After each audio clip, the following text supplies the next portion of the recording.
దేశంలోనే ఎక్కడా లేని విధంగా పెన్షన్ సదుపాయాన్ని పేదలందరికీ కూడా అందించడం మనందరికీ కూడా తెలుసు.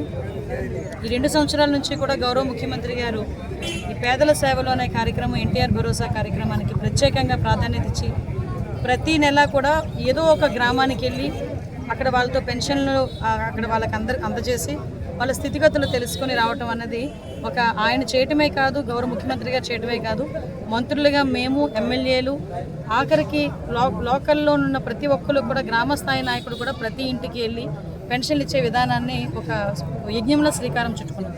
దీనికి ఎక్కడా కూడా ఎటువంటి ఇబ్బంది లేకుండా ఎటువంటి ఆటంకాలు లేకుండా ప్రతి నెల కూడా జరుగుతుంది. ఇన్ కేసు 1వ తారీఖు కనుక ఆదివారం వస్తే 31వ తారీఖునే పెన్షన్లు ఇచ్చే కార్యక్రమాన్ని కూడా శ్రీకారం చుట్టామంటే పేదల పట్ల ఈ గవర్నమెంట్కు ఉన్న చిత్తశుద్ధి మనందరికీ అర్థమవుతుంది. ఇప్పటి వరకు మళ్ళీ చెప్తున్నా, మన రాష్ట్రంలో ఇచ్చిన పెన్షన్స్ దేశంలో ఎక్కడా కూడా ఇవ్వట్లేదు. మన రాష్ట్రంలోనే అత్యధికంగా పెన్షన్లు ఇచ్చే కార్యక్రమాన్ని కూడా శ్రీకారం చుట్టుకున్నాం. దీనిలో భాగంగా గవర్నమెంట్ చేస్తున్న ప్రతి కార్యక్రమాన్ని అదేవిధంగా ఈరోజు గ్రామాల్లో చూసుకుంటే మ్యాక్సిమం ఎక్కువ రోడ్లు వేయటం కానీ, డ్రైన్లు చేసుకోవటం కానీ, పరిశ్రమలు తీసుకురావడం కానీ, పెట్టుబడులు తీసుకురావడంలో కానీ అన్ని విధాల ఆఖరికి ఈరోజు మనకి railway zone, Visakhapatnam railway zone శ్రీకారం చుట్టాం.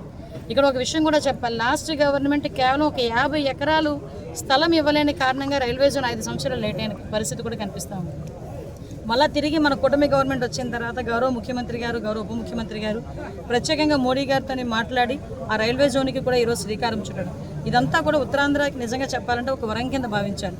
ఈరోజు ఒక పక్క సంక్షేమాన్ని, ఒక పక్క నుంచి అభివృద్ధిని కూడా 2 కళ్ళగా భావించుకొని ఈ రాష్ట్రం 2047కి ప్రపంచంలోనే మొట్టమొదటి స్థానంలో ఉండటానికి ఒక ప్రణాళికాబద్ధంగా వెళ్తున్న గౌరవ ముఖ్యమంత్రి గారికి, గౌరవ ఉప ముఖ్యమంత్రి గారికి, ప్రధానమంత్రి మోడీ గారికి కూడా ప్రత్యేకంగా ధన్యవాదాలు తెలియజేసుకొని ప్రజల సహకారం కూడా కోరుకుంటున్నాను.